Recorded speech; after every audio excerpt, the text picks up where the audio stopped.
Olá, tudo bem com vocês? Aqui é a professora Cirlane, de Língua Portuguesa da Escola Altamir Billy Soares. Nós vamos falar hoje um pouco sobre tipos de linguagem e denotação e conotação. Linguagem é todo recurso usado para estabelecer comunicação, por meio da escrita, de sons, cores, imagens, gestos. A linguagem é o mecanismo que utilizamos para transmitir nossos conceitos, ideias e sentimentos. Trata-se de um processo de interação. Qualquer conjunto de signos ou sinais é considerado uma forma de linguagem. Bom, vamos falar um pouco sobre os tipos de linguagem verbal, não verbal e a linguagem mista. Então, de todas as formas que nós utilizamos para nos comunicar, é um tipo de linguagem, seja por meio da fala, da escrita, as cores, imagens, gestos, sons, tudo é linguagem. Aqui um breve texto sobre a história da escrita. Para o vídeo não ficar muito longo, eu não vou ler todo o texto, eu só coloquei aqui só para lembrar que desde a pré-história, né, os homens já faziam desenhos nas paredes das cavernas, e aquilo, gente, era uma forma de se comunicar.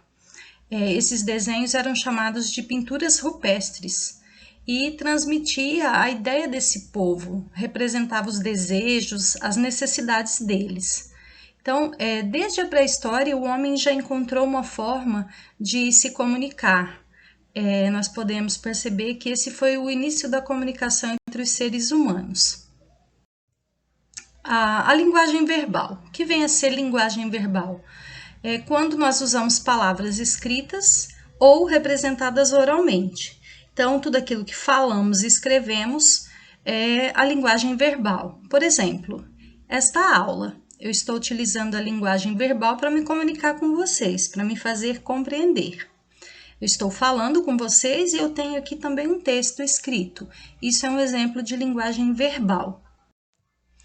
Um outro exemplo de texto com linguagem verbal, eu tirei aqui de um fragmento de texto, foi publicado na revista Veja. Um texto aqui que fala sobre as sacolas plásticas. Pode ver que foram usadas palavras escritas nesse texto. Então, é um exemplo de uso da linguagem verbal. A linguagem não verbal utiliza-se de imagens, símbolos, cores, gestos, expressão corporal, e eu coloquei aqui um exemplo de diversas placas, né? Proibido fumar, não vire à direita, proibido estacionar, proibido o uso de celular, de telefone. Então, pela representação gráfica, nós podemos perceber que há forma de comunicação. Então, as placas são um exemplo de linguagem não verbal. Um outro exemplo interessante de linguagem não verbal, vamos pensar em duas situações. Um jogo de futebol. Quando o jogador infringe as regras do jogo e ele é expulso, o que o juiz mostra para ele? Um cartão vermelho, não é? Ele já entende que ele precisa se retirar do campo. Um outro exemplo também é um sinal, né? A pessoa para num sinal, num semáforo, quando o sinal está vermelho. Ela entende que aquela luz vermelha é para ela esperar, é para ela parar. Nós sabemos que muita gente infringe as leis de trânsito, né? Mas não deveria. O sinal da luz vermelha já é suficiente para ele compreender a mensagem. Então, são exemplos de linguagem não verbal. A linguagem mista ou híbrida, são duas formas de falar, é a mistura das duas linguagens, da linguagem verbal, das palavras, e da linguagem não verbal, que é uma imagem, por exemplo. Aqui eu coloquei um texto publicado aqui, foi um levantamento do IBGE, onde mostra sobre o número de casamentos entre pessoas na faixa dos 60 anos. Então, repare que tem gráfico, tem texto, né? Tem imagem. Então, a mistura dessas duas linguagens nós chamamos de linguagem mista. Muito bem, passamos para o próximo assunto: denotação e conotação. O que vem a ser uma linguagem denotativa e conotativa? Vamos começar pela conotativa. Qual é o conceito? A linguagem figurada ou conotativa é um recurso em que as palavras e expressões adquirem um significado novo, não convencional, criado pelo texto ou pelo contexto, tá? Então, nós vamos encontrar esse tipo de linguagem principalmente na linguagem literária, nos poemas, nas crônicas, na propaganda, nos anúncios publicitários. São bons exemplos de textos onde encontramos a linguagem figurada. Nas tirinhas também encontramos, nas charges. Aqui eu coloquei um exemplo de um poema do Paulo Leminski, A Dança da Chuva. Senhorita chuva, me concede a honra dessa contradança e vamos sair por esses campos ao som dessa chuva que cai sobre o telhado.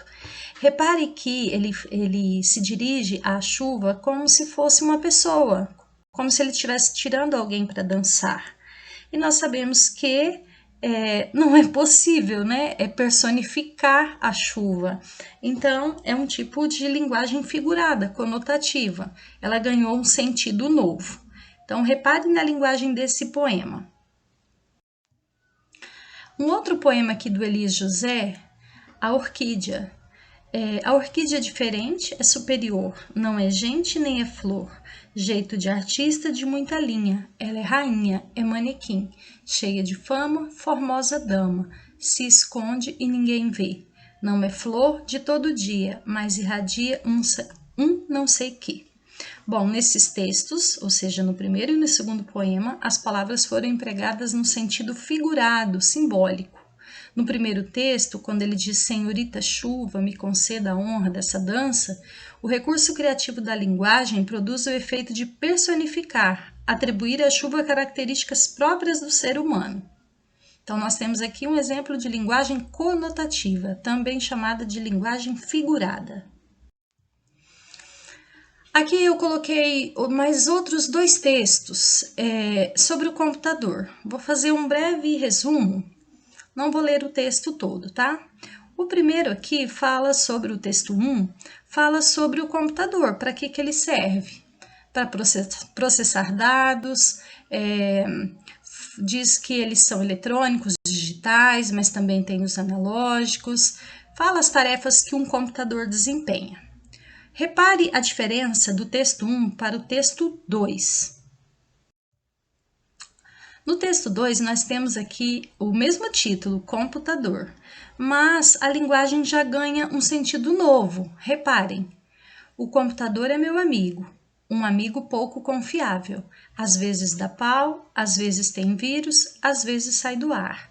Mas pensando bem, amigo é assim mesmo. Às vezes posso confiar, às vezes tenho de ficar de pé atrás. Repararam como que mudou a linguagem do texto 1 para o texto 2? Aqui eu coloquei uma análise dos dois textos. O primeiro texto, ele foi publicado em uma enciclopédia de livros e poemas. Observando o veículo de publicação, o primeiro é uma enciclopédia e o segundo texto é um livro de poema, é possível determinar a finalidade de cada um? Sim, o primeiro tem a finalidade de informar sobre o assunto. Lembra que eu falei que ele informava sobre o computador, sobre o uso dele, para que ele serve? E o segundo texto tem a função de entreter o leitor. Que tipo de leitor o primeiro texto é dirigido? Para aquelas pessoas que querem saber um pouco mais sobre computadores, né? O segundo texto é um texto literário. Aqui o computador é associado. Ele é comparado a um amigo pouco confiável. A imagem é de inconstância e de imprevisibilidade, ou seja, a gente não pode confiar muito, né? Que versos no poema ajudam a construir essa imagem? Lá no poema a gente encontra aqueles versos, às vezes dá pau, às vezes tem vírus, às vezes sai do ar. Então compara muitas vezes a reação de um amigo que talvez a gente confie e depois acaba se decepcionando. Então nós vamos ver que no texto 1 predomina a linguagem denotativa e no texto 2 a linguagem conotativa. Aqui continua a análise, né? Então, o texto 1 está no sentido dicionarizado, trata-se da explicação do que é um computador de fato, E no segundo texto é uma linguagem simbólica, figurada e permite a construção de imagens pelo leitor. Alguns exemplos de linguagem denotativa, frases simples, né? A professora pediu aos alunos que pegassem um caderno de geografia. Isso é uma linguagem denotativa, não tem duplo sentido, só há uma possibilidade de leitura, né? Uma linguagem bem objetiva. E exemplos de linguagem conotativa. Quando eu digo que Joaquim tem um coração de ouro, olha só como que a palavra coração aqui já ganha um outro significado, né? Não tá falando ali do coração, do órgão ali, né? Que faz parte aí do nosso corpo, né? Mas está falando que Joaquim é bondoso, que Joaquim é uma pessoa boa, generosa, né? Felipe quebrou a cara na apresentação. Não significa literalmente que ele se machucou, que ele quebrou o nariz, que ele quebrou alguma parte do osso do rosto, não é isso. Tá dizendo que ele se deu mal na apresentação, né? Não foi lá muito bem a apresentação do Felipe. Maria é uma pessoa joia, olha só. Joia lembra o quê? Né? Coisa bonita, riqueza, né? Então Maria é uma boa pessoa. E quando eu digo que Ana é um doce de pessoa, eu estou dizendo que Ana é uma pessoa bacana, uma pessoa bondosa também. Então, há uma segunda possibilidade de leitura. Também é muito comum o uso de linguagem conotativa nas propagandas. Eu coloquei um exemplo aí. Se não me destruir, te darei sombra e oxigênio. Então, veja que nós temos as duas linguagens, né? A linguagem verbal e a não verbal aqui juntas. Temos uma linguagem mista, onde aqui nós vemos de mãos dadas aqui, né, uma pessoa dando a mão e a outra simbolizando a natureza. Aqui tem uma conclusão do que é denotação e conotação. E chegamos ao fim dessa explicação. Deixei aqui uma frase do Graciliano Ramos, grande escritor da literatura brasileira, que diz: a palavra não foi feita para enfeitar, brilhar como ouro falso. A palavra foi feita para dizer. Abraços, professora Cirlane. Beijos, fiquem com Deus.